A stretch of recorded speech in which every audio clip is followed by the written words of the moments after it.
G'day folks, and welcome to Gormo's Shed. And what we're looking at this time is another conversion. Unfortunately, I hope you folks aren't getting too sick of my conversions here, but it's actually the job I did on this station building over here, which was originally a Metcalf kit, which is apparently, according to its blurb on the front, a beautifully detailed station in red brick. So it's that kit there. And so I went to town on it. More so, I'm interested in the colour of the brick. There's nothing wrong with the building. It's a pretty good kit actually. But what I'm trying to do is get a sort of an individual look on my railway, and consequently I take the time to basically wrap these card kits in brick paper and change the look of them. And I changed some of the other details as well, as you know, as I've done with the footbridge kit and etc. So it's not a criticism of the kits as such, it's just my personal preference for how I want them to look. And so I'm going to take you through some of the stages in slideshow form to show you the process of altering this kit. And what I should say right up front too is that once you start making changes to these kits, and it only takes a subtle change, it's only got to be out by a millimetre or so. If you cut something off, it can drastically change how the kit goes together, so you may need to adapt the kit in some way to get it together and for it to look right. So I think you'll see some of that during the process of the build of this kit. So we'll have a closer look at it now, and you can sort of see how I went about it. Right folks, so this is where we start breaking down the parts, and I've skinned this particular end piece of the building with a scale scenes paper. It's TX02 I believe, and sometimes when you start taking on this sort of process, it requires that you remove some of the tabs in order to get a clean finish on the end of the building, but you've got to take that as it comes along. And I couldn't tell you exactly where it would happen at any particular time, but you've just got to see how the building starts panning out when you start altering it. You'll notice that the brick paper is wrapped around the insides here of the left and right hand side of the window. However, the sill is not really being done. We've got a method to do that later on, and you can see the comparison there with the red brick which was originally in the kit. And also take note of the lintels over the doors and the windows, that sort of winged shape, which is an interesting thing to deal with. So now we've got a bit more of the building skinned, and this process is a little bit time consuming, and it's critical to if you're using one piece of paper, as I have done on this building on the right here, the critical thing to get right is the corner. So when you're folding it around the corner, you need a method of keeping the walls at a right angle to each other, so that the paper is not either too short or too long when it's set in the 90-degree position. So for that I use this child's Duplo, the Duplo blocks, and you can use them as a former to sort of hold the wall in place while you get the brick paper glued on in the correct position. They come in very handy, those things. And in this case I've even wedged a wall in there to sort of keep it in the right position while I work on the left hand side. Now to do the window and door lintels and arches also over some of the more narrow windows, I've used these things here, which are actually tap washers that are available here in Australia. So this is just a section of a tap washer, and I've cut it out to suit the size of lintel that I want, and these are to suit doors and the double arched windows and single windows, so one for each particular case. And you'll see also there in the background I've done some sills for the windows, and of various sizes to suit each window. These are just printed out in my drawing program. They're the sills there, and the grey bit here is the bit that will actually go over the sill in the wall itself, and this is the outer part. The longer rectangle part is the outer part.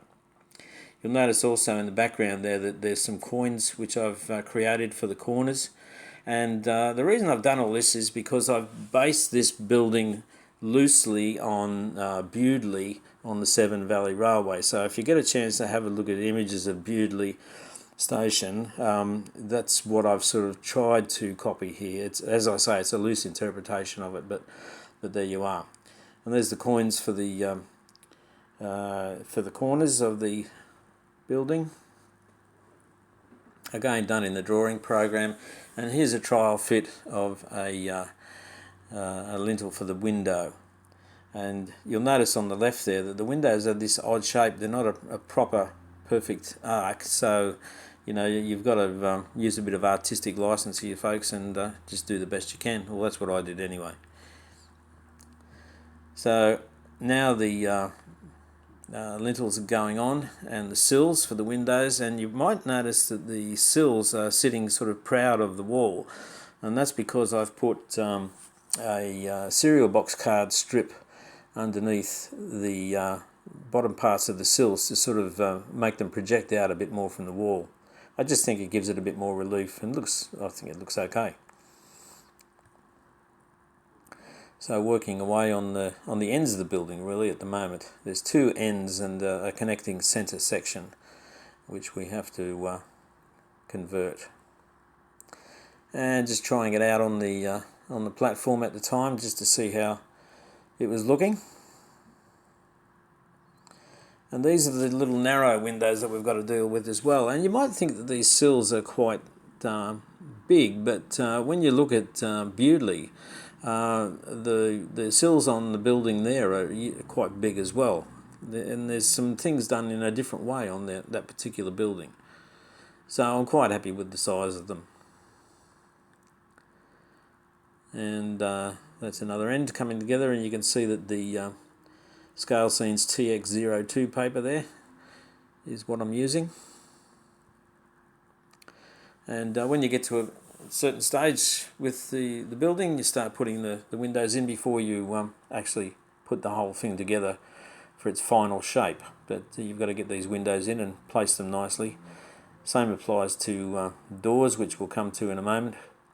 And you can get an idea of how I'm folding the paper back around behind the openings here. I mean, this is not a particularly good one. You can see I've mucked that up a bit there, but you just cut some slots in it, especially to go around an arch, and just fold it round back behind the wall and glue them in place there.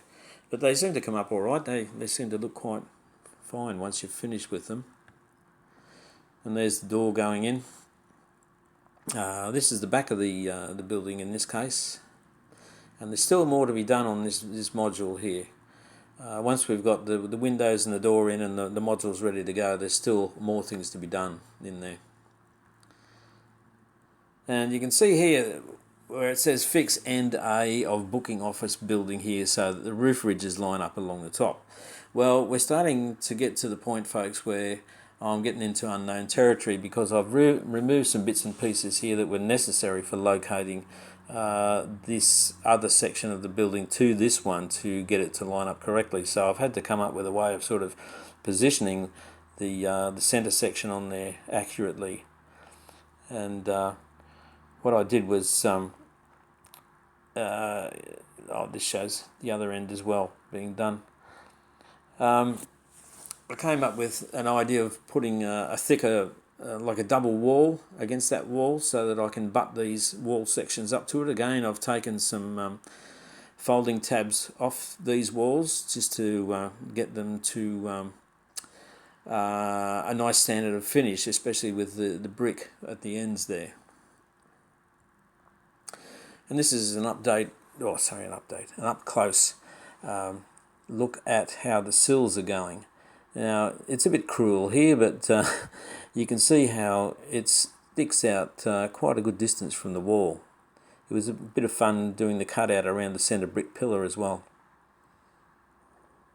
In fact, I don't think the windows do this building justice now. They need a bit more relief on them as well, but it's too late to go back now.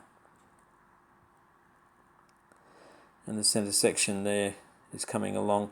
You'll notice that there's an interior wall gone in there to sort of brace the centre section, but I've also added an extra interior wall myself to strengthen the building.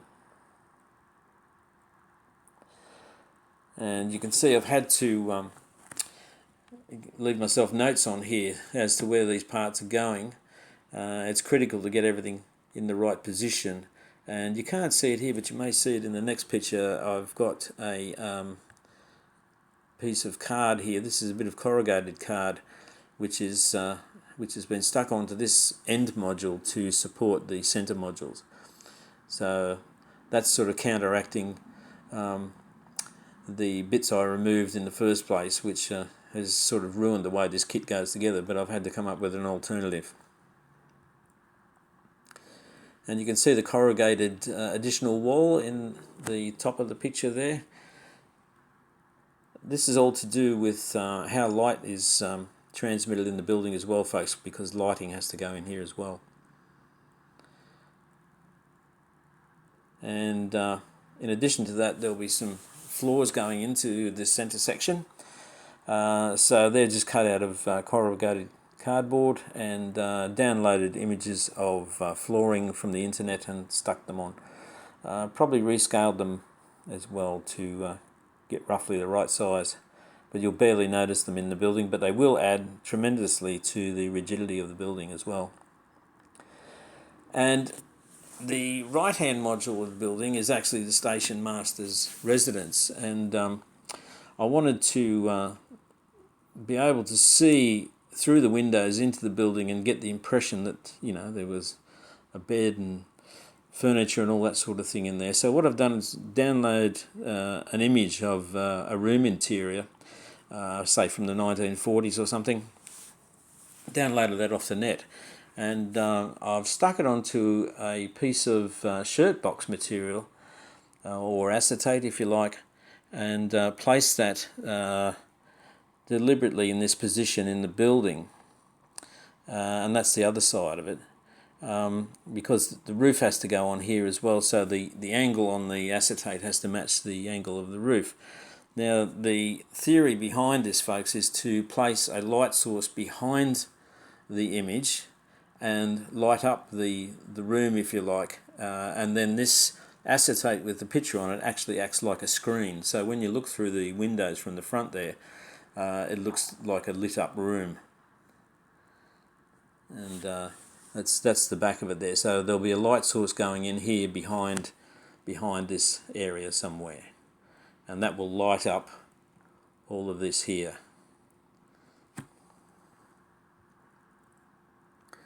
That gives you just a rough impression of what it would look. You can barely see through the windows anyway, so I don't know why I even bothered, but it just makes a bit of a subtle difference, especially when the lights are on.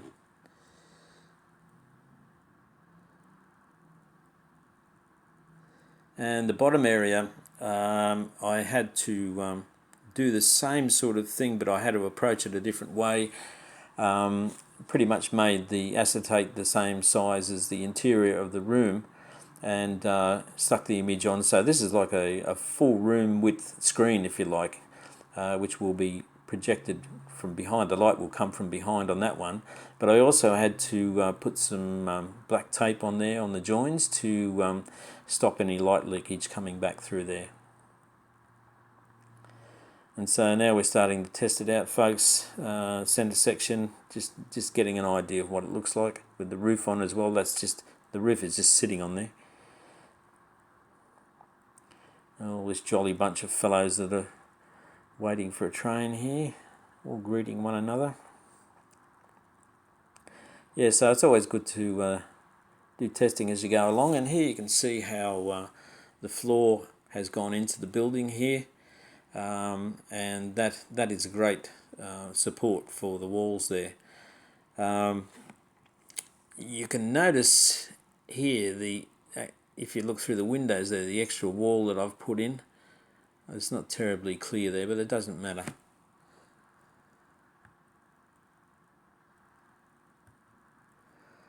Now the building's got this round window at one end, and as I say, these are cruel close-ups, so I've had to make a donut lintel to go around the thing, and to get the centre section to work, I've just had to make a series of cuts in there so that I could wrap it around the inside of the window opening there. At this distance, it's a bit cruel, but at normal viewing distance, it's fine. And I'm looking at a different way of doing the posts for the veranda area here on the kit. This is a bicycle spoke, which I'm trialling here. The kit came with cardboard posts, which are quite flimsy actually. I wasn't very keen on those at all, and I wanted to have something more substantial and something that would not bend. You can see the three sections of the building going together here now, and coins are on the corners and all that sort of thing.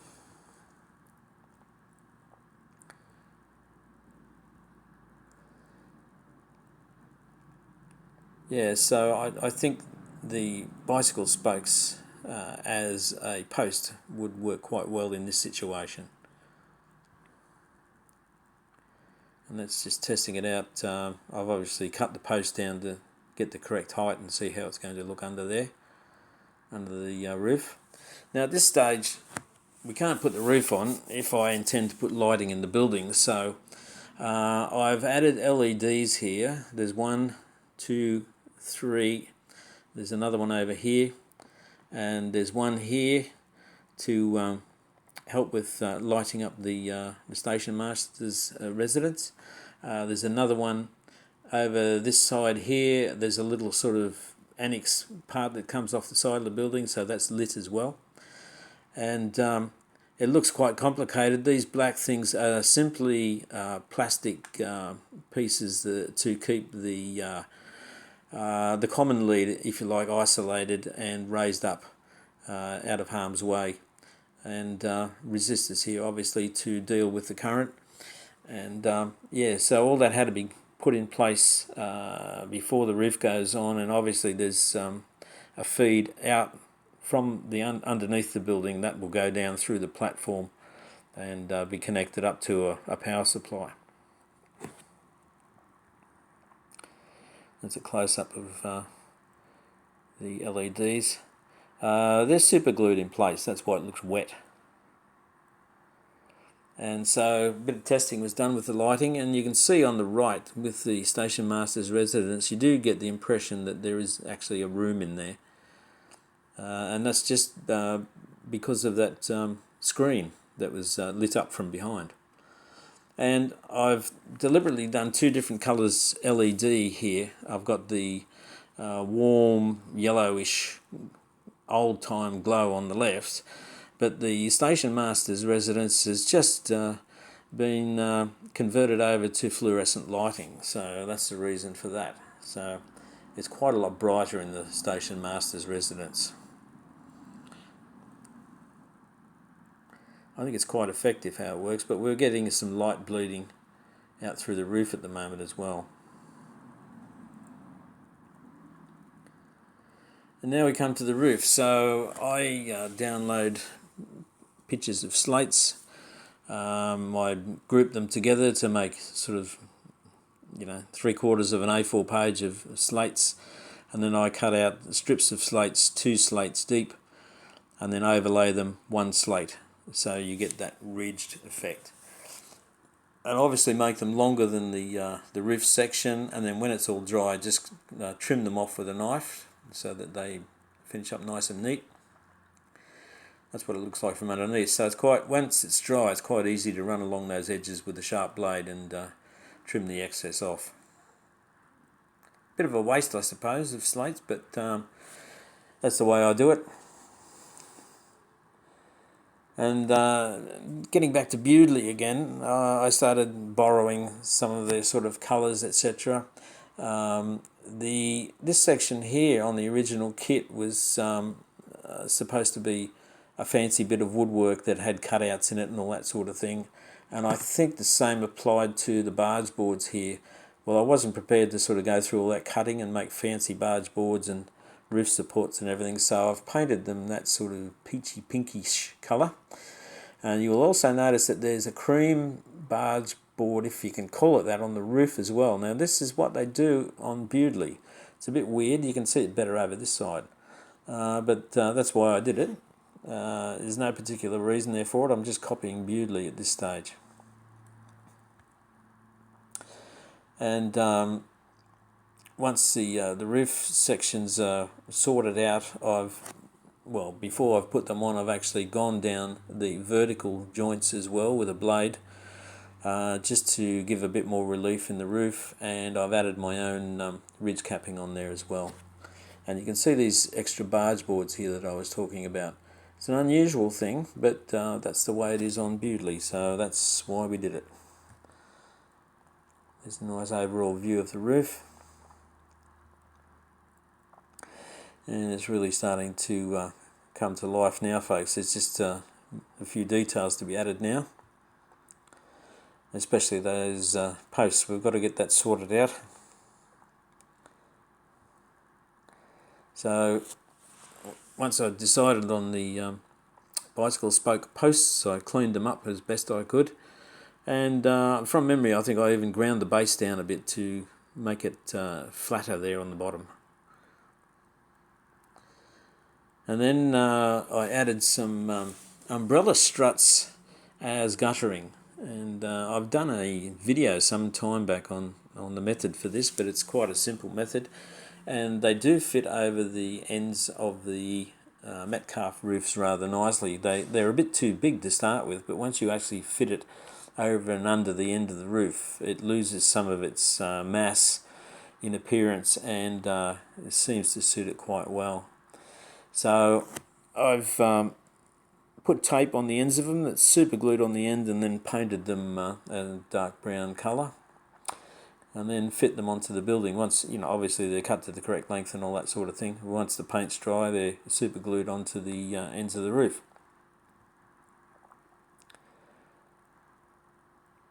You can see a bit of the relief in the roof slates there as well. And I've added some green and soot and muck and everything on the roof as well.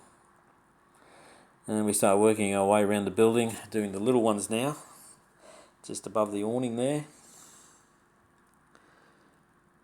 It came up quite neat. I didn't actually put an end piece on this end because it just would have been impossible to fit it onto the building. So only this piece has an end. And there's a cruel close-up of some of my rough hand painting on there. And then we've done the one for the awning. And I use rivets for chimney pots. I usually turn this section here down to a much smaller radius so that it looks more like a chimney pot, and paint them up and stick them on, and that's what they look like.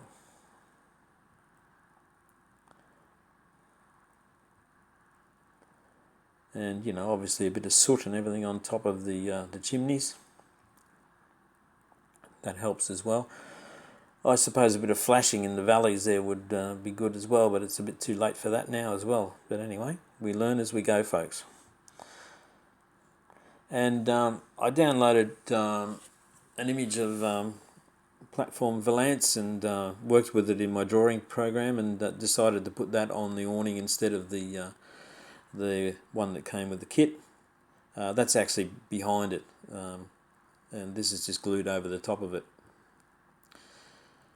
And then we start adding signage. The booking hall sign here is actually kept in place by, I got a pin, as you would use in sewing for pinning something up, and super glued, well, I made a little tiny little hole in the wall there, and I super glued the pin with the sign on it to the wall there, so that's why it sticks out nice and straight and rigid. And you can download images of signs. There's Thai food tea there. There's all sorts of signage available on the internet, and there's even over here GWR timetables that I've stuck on the wall. It all adds to the ambience of it, folks, to the illusion. And yeah, that's how it came up. And then eventually it was left to sit on Great Chesterford Junction station there. I've also got some downpipes in various places around the building. And this is what it looks like these days at night. Yeah, you can see the contrast between the two different types of lighting in there. Probably should have kept it all the same, but then again, doesn't matter. It definitely looks like a room in behind there, especially in this section here.